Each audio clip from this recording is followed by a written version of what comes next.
largo tiempo. Y para muchos, el inicio de una nueva era. Conforme avanzamos en el tiempo, grandes profecías antiguas parecen estar a punto de cumplirse.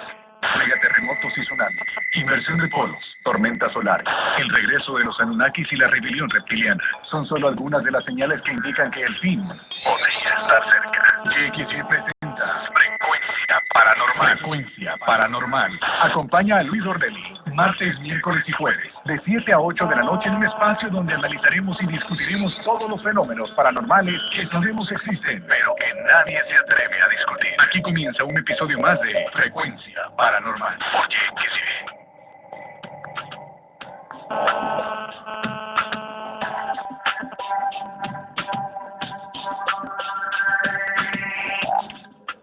7 de la noche, 14 minutos, bienvenidos a una edición más de Frecuencia Paranormal, solo por el 105.7 de JXY, el único espacio donde nos atrevemos a discutir, analizar las temáticas paranormales y fenómenos astrales, teorías de conspiración, de la mano de expertos, de una manera abierta y sin temor a nada.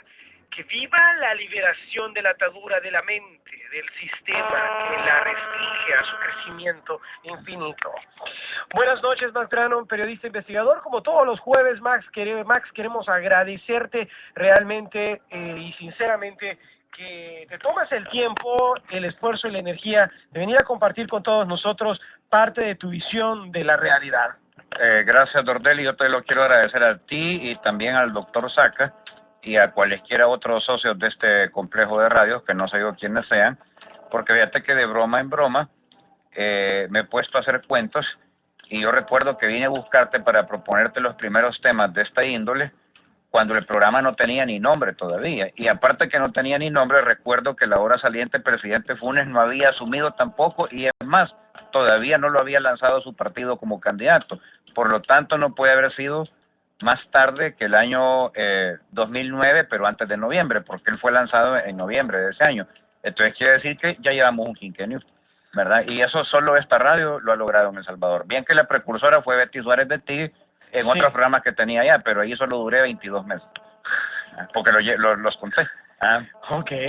Así que eso tal vez no quiere decir que ustedes sean más generosos que ella, pero sí han sido más negociadores o más capaces de resistir las presiones, que yo sé que sobre todo al principio, ahora ya no, las hubo, y principalmente de tipo religioso. Después como que los religiosos mismos fueron abriendo la cabeza y diciendo, bueno, si este tipo no nos tira cuando no hay necesidad, él se limita a exponer argumentos lógicos, entonces ahí démoslo.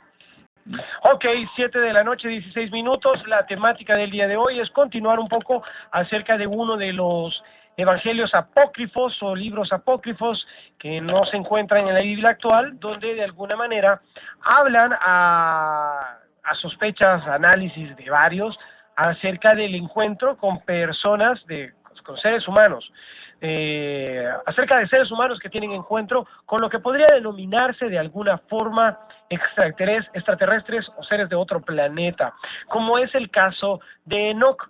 En eso nos quedábamos el programa pasado, Max, y quería que nos contaras esa parte del libro donde, pero un poco más en detalle y nuevamente retomar lo que podría interpretarse de esa historia, de cuando a él es llevado a otro lugar por estos seres.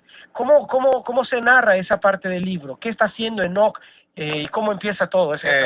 Bueno, lo que ocurre es que te presentan a Enoch como un carpintero.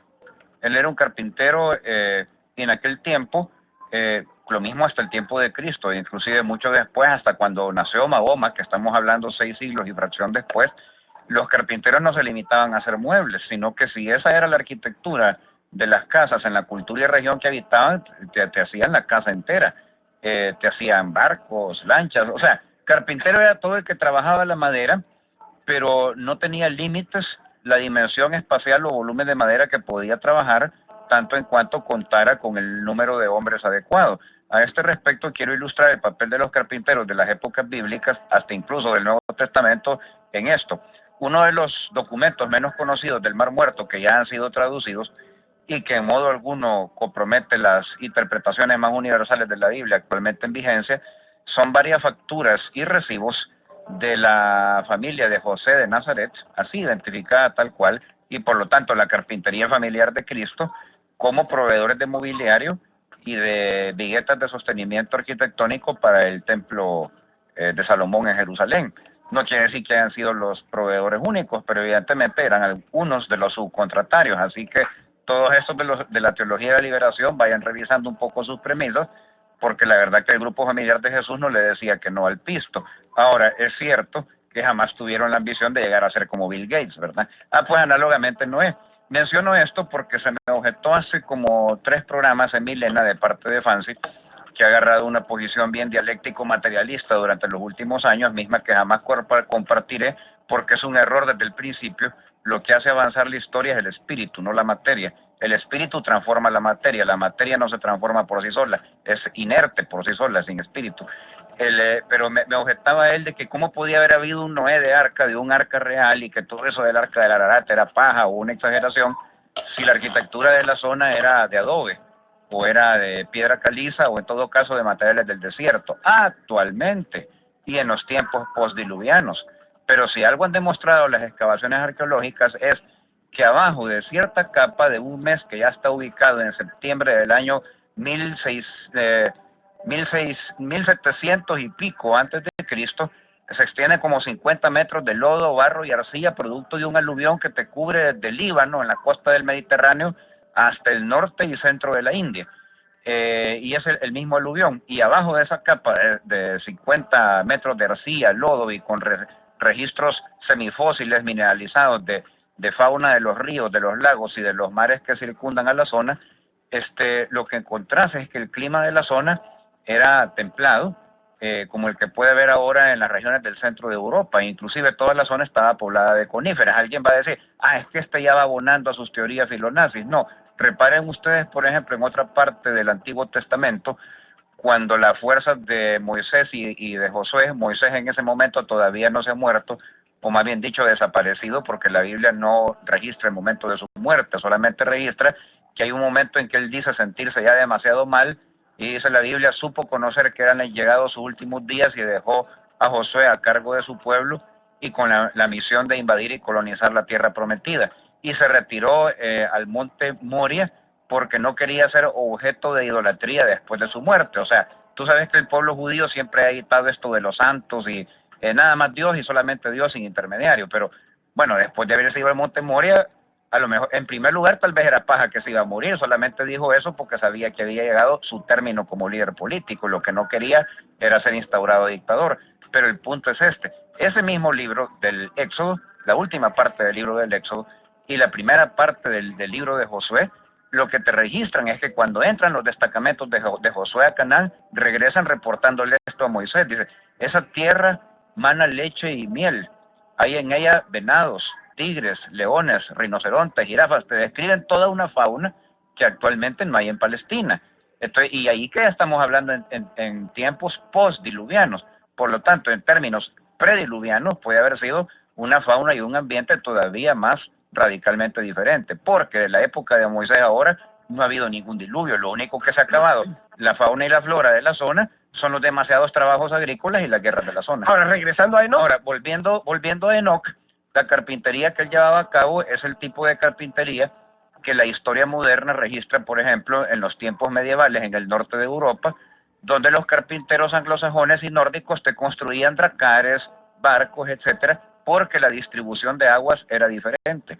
Una de las cosas que han investigado y que han determinado ya como un hecho consumado, no es teoría, los satélites geoestacionarios gringos sobre la zona, tanto de prospección mineral como militares, en lo que van soltando pues por aquella ley de que cada 30 años tienen que soltar información de sus proyectos de la red de inteligencia y de National Geographic, es que los ríos Éufrates y Tigris básicamente siempre han estado ahí.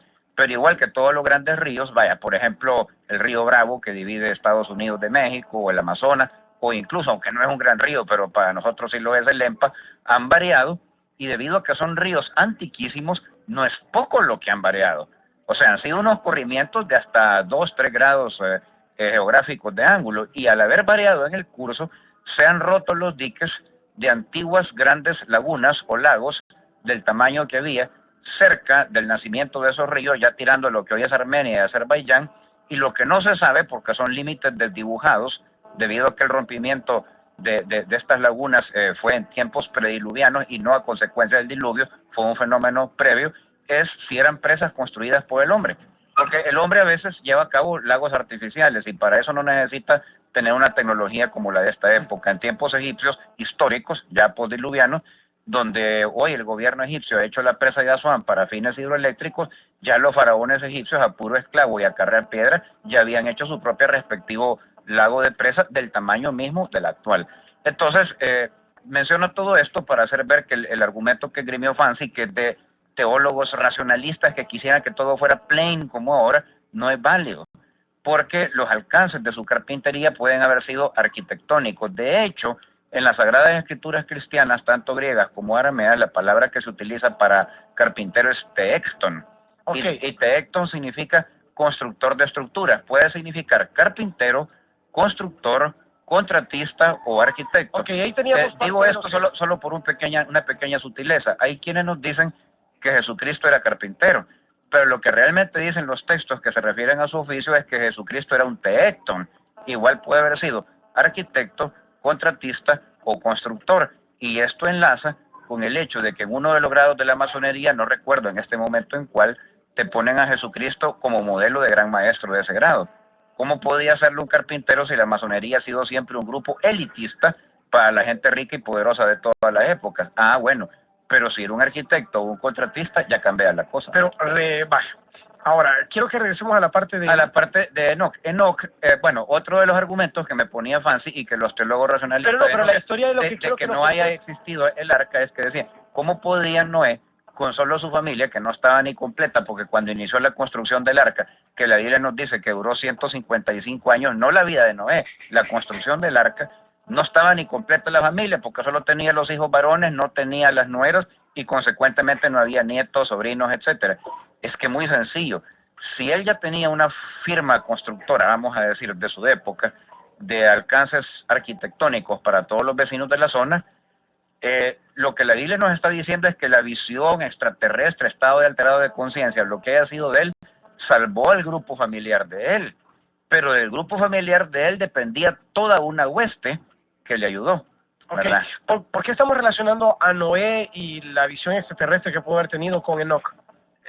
Bueno, tú lo estás relacionando, creo que se debe o a que fuiste a ver o te afamaron la película esta Noé, que todavía está en algunos cines en cartelera, donde el factor extraterrestre no está claramente insinuado por las visiones que tiene Noé, porque cuando Noé se levanta de tener sus visiones, lo que la película sí te dice claramente es que las tiene en estado de duermevela, y duermevela es ese estado o como cuando ya nos vamos a dormir o cuando nos vamos despertando pero no lo estamos totalmente.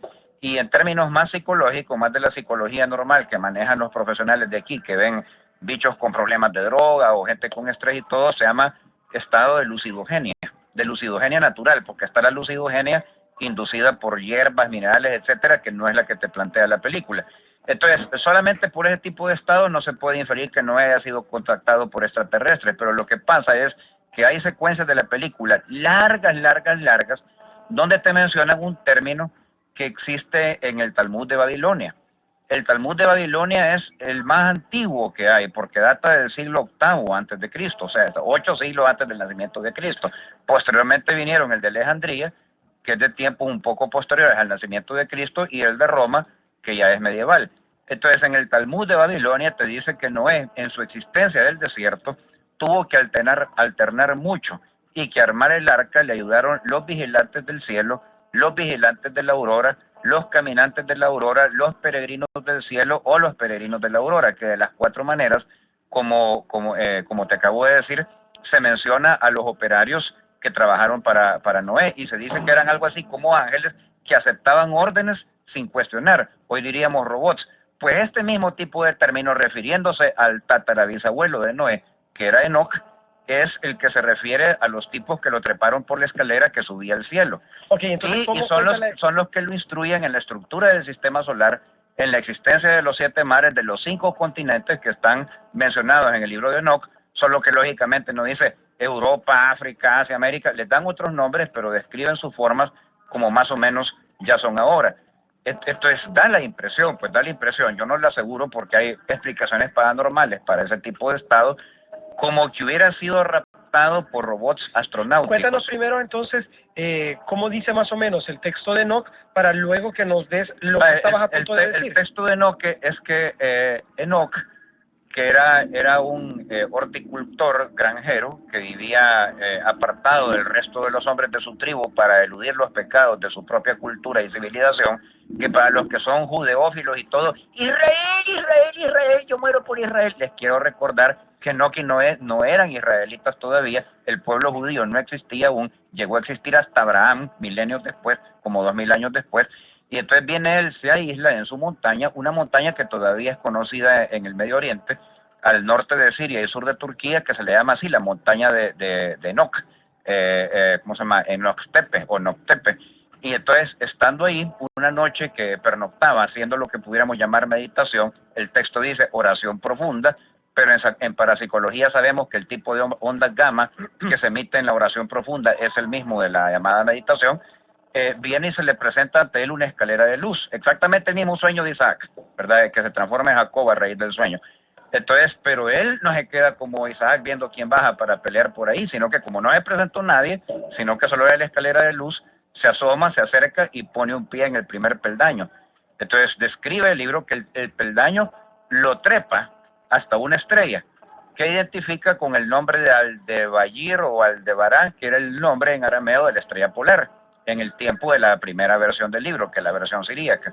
Entonces, en la estrella polar, él describe que la escalera se contrajo en una superficie brillante discoidal y luego se proyecta sobre otro mundo muy semejante a la Tierra, pero con más tierra que agua, que daba vueltas, dice que giraba en torno a la estrella polar y cuyo centro era la estrella polar, dicho en el término siríaco que he mencionado, y que en la estrella polar le hablaba el rostro mismo de Dios. Ok, antes de ir a esa parte, también en el programa pasado nos hablabas de que él de alguna manera describía la circunferencia del planeta.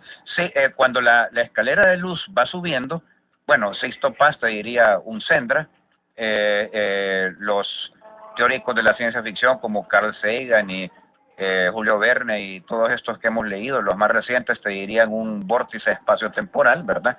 O un punto de comunicación entre universos paralelos. Él te dice que al ir subiendo observa la Tierra, pero es que esa misma descripción puede haber sido tomado de documentos babilonios que ya existían, como un inmenso disco, como un pastel, dice, constituido por 3 veces más agua que tierra, y donde los continentes en formas irregulares, pero que en general recuerdan a triángulos hacia el sur, se desplazan desde el polo norte hacia el polo sur, y usa exactamente la palabra polos. Ahora, recordemos que la transcripción siríaca del texto de Enoch pasa por manos de unos padres de la Iglesia Latina que ya habían tenido algún entrenamiento en astronomía y geografía griega. Así que el concepto ese de polos puede haber sido un trasvase de ideas griegas, pero el texto original en las traducciones transliteradas se le llama una traducción cuando abajo de cada palabra está el término original y luego en un glosario a pie de página te lo ponen con la construcción un poco primitiva que iba saliendo para que vos saques tus propias conclusiones. Dice, se nota el desplazamiento de las masas pobladas de tierra de un extremo a otro de la tierra, los cuales ambos quedan en las regiones de las nieves. Entonces, si te está hablando de extremos de la tierra que quedan en las regiones de las nieves, no te está hablando de las cumbres de las montañas, porque ya la sobrepasó, está en el firmamento cuando él describe eso. Te está hablando de lo que ahora llamamos polos. Pero lo curioso es que da unas coordenadas astronómicas, que eran ya conocidas para la época cuando los padres sirios hacen la traducción del libro, y las coordenadas astronómicas están variadas 4 grados. Entonces, de lo que hay que inferir, que uno de los trastornos que ocasionó el último diluvio fue la variación del eje de la Tierra en 4 grados. Y yo he mencionado ya en varios programas acá, principalmente cuando estaba en boga lo de la profecía maya y todos los bichos se desvelaban porque ya no iban a venir a invadir los reptilianos, que una de las consecuencias de las series de erupciones volcánicas y terremotos que hemos estado teniendo recientemente desde 1999 para acá es que la Tierra se está enderezando. El enderezamiento de la Tierra significa que al ritmo que lleva, y esto dicho por National Geographic, no por ningún cacique maya, ni por taojudaístas de Colombia, ni por Sixto Paz Wells, dentro de unos 140 años la Tierra estará perfectamente derecha, o sea, en la posición que ocupaba antes del diluvio universal. Eso no quiere decir que entonces va a ocurrir el diluvio universal, porque la Tierra se vino a inclinar después de quién sabe cuántos miles o millones de años de estar perfectamente derecha. ¿Va a tener eso alguna consecuencia sobre nuestras vidas? Sí. Dicen los geofísicos que una Tierra en posición perfectamente perpendicular, donde lógicamente la estrella polar ya no sería la manera de orientarse visualmente en los vuelos cercanos al Polo Norte, habrá que agarrar otro astro de referencia o simplemente hacerlo por vía electrónico-matemática. Es una Tierra que solo podría tener dos estaciones, primavera suave e invierno suave. Y esto traería consigo, bueno, un clima paradisíaco y por lo tanto, con el tiempo, ¿verdad? No al año siguiente de que terminara el enderezamiento, y por lo tanto la mejor circunstancia posible para máximas cosechas en un desarrollo histórico de la humanidad. Sería algo así como que la tierra se transformara en un huerto hidropónico, en un jardín controlado. Entonces yo creo que es una manera natural que estamos experimentando de que de alguna manera se verifique la profecía bíblica de que en la tierra futura, en la Jerusalén celestial, que no es ninguna ciudad que flota con ladrillos y pedazos de piedra, a ver cómo en el aire, sino que la Jerusalén celestial es la manera metafórica como el poeta y profeta bíblico se refiere a la tierra perfecta del futuro y a la sociedad humana entera, no solo judía del futuro, que se cumpla aquello de que manará leche y miel y que sus calles serán oro y sus muros serán plata. Es simplemente una manera de decir una tierra de hiperabundancia en todo lo que se necesita para vivir. Pero esto quiere decir también que antes que eso se verifique, y menos mal tenemos tiempo para eso, algo así como siglo y medio, el problema de la superpoblación tiene que resolverse. Porque contra una superpoblación que aumenta en proporciones geométricas, me explico, la proporción geométrica es aquella donde cada pareja que se va juntando engendra un número de hijos que es el doble o el triple del anterior, no el mismo número de hijos. Contra eso no hay hiperabundancia de la tierra que alcance, ni aún con un clima modificado, a menos que, y eso también se está dando, lo hemos examinado aquí cuando hemos hablado de guerra climática y cuando hemos hablado del proyecto HARP, se desarrolle la ingeniería atmosférica, o sea, la ciencia de controlar nuestra atmósfera para que dé las mejores cosechas en cada punto determinado.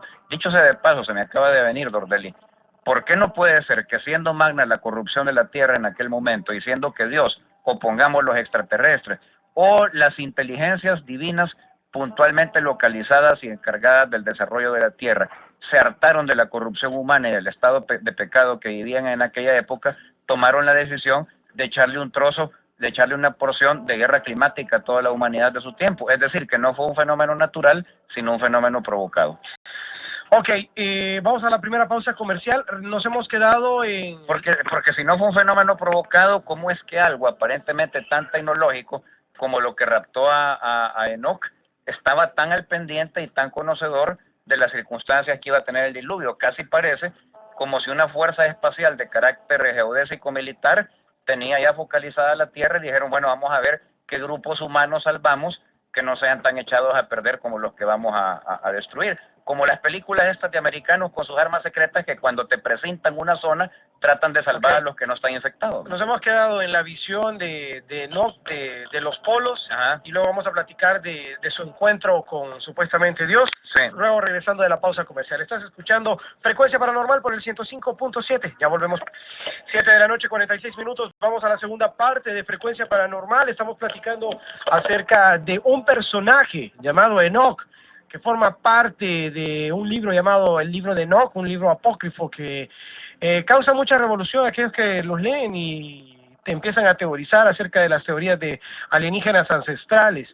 A ver, entonces, habíamos quedado... Ahora, solamente quería puntualizar un detalle. Algunos de los ufólogos, sobre todo los del grupo de Sixto, que entiendo que hay aquí un par de células que nada más aparecen cuando hay esta fiebre de ovnis de ya se va a acabar el mundo, o si hay algún importante avistamiento que pudiera ser de ovnis sobre nuestro país, me podría decir, ¿y por qué necesariamente deben haber sido robots astronáuticos los que secuestraron a Enoch y no directamente los extraterrestres en sí? Porque recordemos que no es sino hasta el final del libro de Enoch, cuando él mismo reporta que fue devuelto a la Tierra por los ángeles, según él, que se lo habían llevado, cosa que ocurre 2 siglos después de que se lo llevaron. O sea que él llega a tiempo de conocer a sus descendientes y los descendientes terminan reconociéndolo porque como en aquel tiempo, según la mitología bíblica, o a saber si era una particularidad de la biología de esa tribu, se podía vivir 200, 300, 400. Ustedes saben que en los patriarcados primitivos de la Biblia hay un tipo Matusalén que llega, supuestamente, no es que yo respalde eso, como un hecho físico real a vivir hasta 969 años. Pero lo que sí ha comprobado la exploración antropológica de esas regiones es que en lugares como los Montes Cáucasos e incluso en el norte de la India, en Nepal, se han encontrado viejitos de 150, 175 y 200 años en tiempos históricos, en pleno siglo XX. Incluso uno hace poco, hace como 2 o 3 años, en una de las repúblicas que salió de la Unión Soviética. Entonces, a lo que voy es a esto. Él regresa en tiempo de sus descendientes, los descendientes lo reconocen por las referencias que los primeros hijos de Enoc. Él regresa a tiempo de ayudarle a Noé a preparar las cosas para el diluvio. Incluso el libro de Enoc te plantea que Enoc, con el conocimiento directo que traía de este más allá, y ha sido un más allá físico, ufológico, de un mundo paralelo o del cielo directamente, fue lo que decidió a Noé a creerle a los mensajes angélicos que él en lo personal había recibido, porque al igual que Mahoma, muchos siglos después, en una situación enteramente diferente, Noé pensaba que eran inspiraciones demoníacas o que se estaba volviendo loco, pero el hecho de encontrar a su tatarabisabuelo que le dice, no, esto que viene es verdad, y ya lo programaron en otra esfera de la existencia, decide a Noé a construir el arca para salvar del abogado el sombrero. Ahora, ¿qué tipo de comunicación estableció Enoc con el Creador? Esa es una, que la comunicación que tuvo con supuestamente Dios o con el Creador. Te voy a hacer varias preguntas en una para que más o menos estructures lo que nos vas a responder. ¿Cómo era este creador? ¿Qué objetivo tenían de llevarlo hacia allá? Tú en el programa pasado medio nos comentabas de que el lugar a donde fue llevado, que alguien podría llegar a interpretar como una estación espacial o algo por el estilo. Todas esas cosas me gustaría que nos las compartieras. Sí, bueno, entonces lo que plantea Enoc es que cuando él enfrenta al anciano de Días, su rostro es como un mar de bronce, expresión que luego utiliza Juan en su Apocalipsis, pero que también encontramos, por ejemplo, en el Apocalipsis de Daniel y en el de Ezequiel y en todos los Apocalipsis apócrifos. Y bueno, un rostro como un mar de bronce a mí me hace pensar o en una antena de plato colocada a modo de cabeza sobre un organismo cibernético y que a través de que es una antena de plato de tipo telepático, o sea, que emite ondas de ultra baja frecuencia, puede influenciar la mente humana para crear imágenes y sonidos en ella, o un astronauta que tiene la escafandra corrida enfrente de su rostro y debido a reflectores que hay enfrente de él, el reflejo que arroja le parece un mar de bronce al individuo primitivo que solamente así lo puede describir. Es decir, no nos dijo si Dios tenía ojos azules, bigote o no bigote, pero sí que su rostro era como un mar de bronce y que todo lo que le hablaba no abría la boca para eso, porque tal cosa no se veía. Es más, dice que en el rostro de mar de bronce podía verse el fuego de la creación agitándose en él, como que si el rostro de Dios fuera una inmensa erupción de algo. Ahí es donde te digo, luz refleja sobre una escafandra. No, lo que dice es que las imágenes de lo que venía y el sonido de las palabras reventaban en su mente como si alguien le hablara desde el interior. Entonces, yo lo que te quiero decir, bueno, eso se parece a una señal telepática, pero de calidad ya de bolo video, o sea, una señal telepática emitida no simplemente por una supermente, sino canalizada a través de un tipo de ordenador o de instrumental que podía generar imágenes de realidad virtual de lo que iba a venir dentro del cerebro de Enoc. Ahora, alguien me va a decir, ¿y cómo se puede generar imágenes de realidad virtual de algo que todavía no es, sino que va a venir? De dos maneras que podemos por lo menos considerar ya a la luz de la ciencia actual. Una, por modelos matemáticos de computadora, o sea, construir matemáticamente una posible situación de desastre con los vectores que ya están previamente configurados y poder dar una imagen que, aunque no sea exacta, convenza al individuo de a lo que lo quiere llevar. La otra manera es porque si estás en una estación espacial o perteneces a una civilización de la estrella polar, una de las posibles tecnologías, bueno, tendrías que tenerla para venir desde ese sistema solar hasta acá, sería el viaje en el espacio-tiempo. Y el viaje en el espacio-tiempo te habría permitido un sobrevuelo de reconocimiento en lo que era todavía el futuro respecto de Enoc. Un sobrevuelo de reconocimiento te habría permitido, entre otras cosas, videograbar, ¿o no? Ahora bien, hay otra consideración que quiero hacer. En el Manusmriti Upanishad y también en el Srimad Bhagavatam y en el Isopanishad, literatura Vaishnava de los Hare Krishna y concretamente de la escuela Gaudiya, porque el Vaishnavismo tiene 7 escuelas, de lo cual hablaríamos otra noche, se menciona que cuando llega la aniquilación de los universos a raíz del fuego Sarvantaku, que es un fuego aniquilador de naturaleza no estelar, sino que de ondas de ultra baja frecuencia, algo así como una palabra aniquiladora de la divinidad que emerge del cuello de Brahma y que sustrae las formas manifestadas de la creación hacia el punto original, pero esto no ocurre en un solo instante, lo que sí que a una velocidad vertiginosa, pero dura millones y millones de años. Y que esto puede ser a nivel solamente de un mundo, de un sistema solar, de una constelación, de una galaxia o de todo el universo, o sea, hay distintas aniquilaciones, ninguna es definitiva. Se dice que el sistema solar, que siempre es preservado, al que nunca le pasa nada, y que se podría considerar ya eterno porque es antiquísimo con todos los mundos que orbitan alrededor de él, es el de la estrella polar. Y en los mismos textos que acabo de mencionar se te informa que las civilizaciones que crecen en dos mundos diferentes de la estrella polar son altamente avanzadas porque son los depositorios de conocimiento espiritual, material e incluso demoníaco de todas las civilizaciones que han pasado en destrucciones anteriores en al menos 9 sistemas solares diferentes. Y en estas civilizaciones nacen en cuerpo de niño y se desarrollan y duran millones de años antes de morir y disolverse dentro de la conciencia de la divinidad todos aquellos yogis, ascetas y místicos, hombres y mujeres de las diferentes religiones, humanidades y mundos, que desde que nacieron no emitieron jamás el licor seminal, no experimentaron el orgasmo, no se drogaron, en otras palabras, no tuvieron ningún tipo de estado de conciencia alterado proveniente de lo que son las costumbres de la humanidad, sino únicamente a través del autocultivo de sistemas yógicos de conciencia según su cultura se los haya enseñado. En otras palabras, los que han pasado clavados en su línea de iniciación desde que nacieron o poco de su infancia, pongamos hasta que murieron. Esto sería posible, te informan ambos libros, únicamente en aquellos planetas, no hablan solamente de uno, pero entre los que hablan te incluyen la Tierra, donde la civilización inteligente toma derroteros de desarrollo no tecnológicos, sino que teocráticos. Y esto es fácil de comprender. Observemos el desarrollo de la Tierra.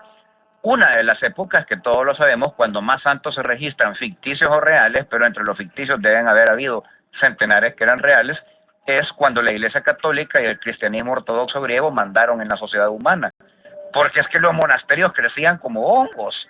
Y en los monasterios no únicamente había viejitos flagelándose, había viejitos haciendo alquimia, cábala, astronomía. Y bueno, los monasterios ortodoxos griegos del Imperio Bizantino llegaron a desarrollar hasta telégrafo entre sí, ¿verdad? Entonces, supongamos un mundo donde la civilización que prevaleció es eminentemente teocrática, este tipo de desarrollo cerebral espiritual sería el que predominaría.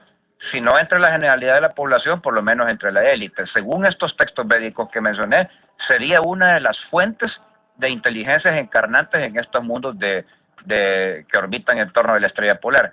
La otra fuente, dicen estos textos védicos, son aquellos que mueren en acto heroico.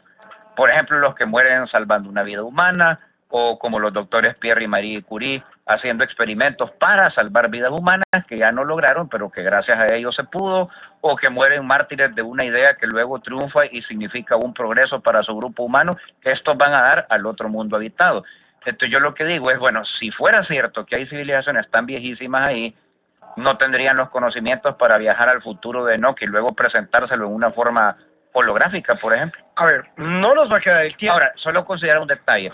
Dentro del proyecto SETI, lo que queda del proyecto SETI actualmente, inclusive con sus observatorios en el norte del Chile, una de las direcciones hacia las que se enfocan tanto los telescopios ópticos como los radiotelescopios es precisamente en dirección de la estrella polar. Qué raro, ¿eh? Bueno, vamos a dedicar el tiempo que resta, Max, a contestar la pregunta que tú querías contestar. Bueno, que era un comentario, y también te tengo otra. Es un comentario interrogativo. Sí, ahorita vamos. Lo que sí quiero dejar claro a las personas que nos escuchan es que vamos a terminar la temática de Enoch el siguiente jueves. Vamos a tocar un doble temática. Sí, y una aclaración para estas personas. No estoy diciendo yo que Dios no pueda intervenir en la vida de las naciones. No sé si lo hace. Pero si le asignamos a la divinidad la característica de omnipotencia, debería ser de las cosas que sea capaz de hacer, porque si no puede hacer eso ya no sería omnipotente. Ahora bien, no está escrito en la Biblia ni en ninguna parte, ni siquiera en los teólogos medievales, que son los que le asignaron omnipotencia, porque en la Biblia no están como descifrados todos los atributos de Dios ya en una forma explícita, que la intervención en los asuntos humanos no puede ser interpósita persona, o interpósitas razas, o interpósitas especies. Es decir, si hubiera en la Tierra, o en ciertas épocas de la Tierra, hubieran interactuado con nosotros seres a cargo de nuestro desarrollo, como la intervención hubiese sido acertada, también es intervención divina.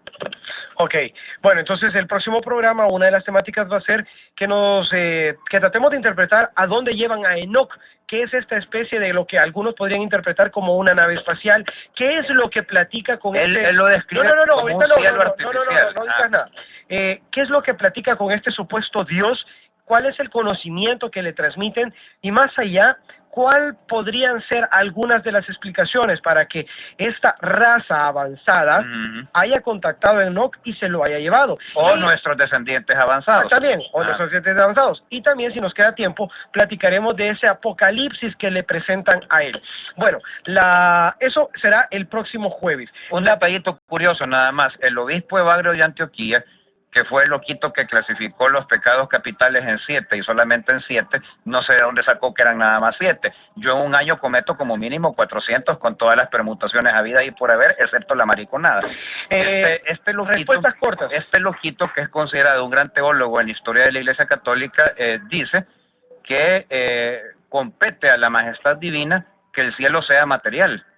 Porque si Dios careciera de materialidad, adolecería de una imperfección que no es pensable en los seres humanos. Y entonces poco más, poco menos en latín te dice que Enoch fue raptado a un mundo paralelo.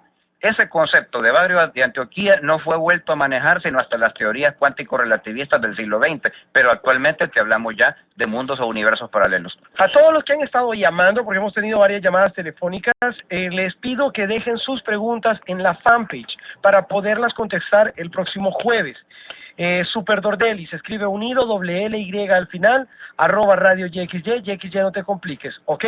Bueno, Alejandro hacía comentario, reflexión, pregunta, como lo quieras ver. Dios político, respuesta corta. Sí, Dios político con signo de interrogación al final. O sea, Dios político, solo en el hecho de que le ponga el signo de interrogación al final, significa que en el inconsciente de su mente él lo considera como algo disonante o imposible. No veo por qué. Por el mismo argumento que dije, que Dios podría intervenir en la historia de un mundo, ya sea en forma directa o interpósita especie. Entonces, la interposición de especies, cabría pensar, por ejemplo, que Dios podría actuar en la historia humana a través de sus gobernantes, no de todos ellos, pero sí de aquellos con los cuales pensara meter un gran cambio que fuera para progreso de la humanidad. Podría actuar en la especie humana a través de sus profetas, no de todos ellos, pero sí de los que necesitasen una alteración de estado de conciencia lo suficientemente grave, profunda, y sin embargo que no los dejara trastornados como para captar las informaciones que competen a cómo resolver los problemas de su época o de épocas futuras. Un Dios político también no tiene que significar un Dios partidario, o sea, que está con un sector y contra otro, como los dioses griegos en la guerra de Troya, sino que un Dios político lo que significa es un Dios que se preocupa por la buena administración de la misma especie que él se ha ocupado de crear, si usted es creacionista, o de hacer evolucionar si usted es evolucionista. Es algo así como si usted tiene un gallinero o un zoológico particular. Usted no va a tener sus animales de cualquier manera, los va a tener de la manera mejor creada posible para que sean exhibibles, para que sean aprovechables o para que tengan bienestar, y usted solazarse en ese bienestar. No los va a dejar abandonados a todas las plagas y parásitos. Desde el punto de vista de los animales, eso podría parecerles que usted es un Dios político. Esta nos va a quedar para el próximo programa, porque, bueno, nos preguntan acerca del libro Mormón. Y la otra, Max... El libro de Mormón da una versión muy similar de dónde provenía la visión que tuvo el profeta Joseph Smith. Te describe un planeta en una lengua muy particular de ellos, pero que lo ubica en una zona similar del cielo. Eso es lo que queremos platicar en los programas. Pareciera un fenómeno repetitivo a lo largo de la historia. Llama la atención. Cerraron el proyecto HARP. ¿Cómo sabemos que es verdad? Me refiero, hay un montón de noticias sobre eso en internet y todo, pero cuando querés hacer de verdad súper secreto un proyecto, decís que lo ha cerrado. ¿Quién puede comprobarlo de los que estamos afuera? Nadie. Igual nos dijeron que Hitler y Abraham murieron en Berlín, hasta la fecha no nos han mostrado un dientecito. Ok, Max, gracias realmente nuevamente por compartir tu visión de la realidad. Max Lano, periodista investigador, te agradecemos de parte de toda la audiencia de YXY, del staff de YXY, por acompañarnos siempre los jueves en Frecuencia Paranormal en este espacio. Un mensaje final no hitleriano, védico. ¿Qué es Maya? Ilusión. Ilusión no es lo que no existe. Si usted lo percibe, existe de alguna manera. Lo que pasa es que no como se lo presentan. La misión de este programa es venir a discurrir los velos de la malla. Esto ha sido Frecuencia Paranormal. Se quedan en buenas manos. DJ Negro ya está acá para compartir un jueves más de Zona Dance. Mi nombre es Luis Dordelli y nos vemos en Frecuencia Paranormal martes, miércoles y jueves 7 de la noche, justo después de los grandes de Europa. Buena vibra para todos.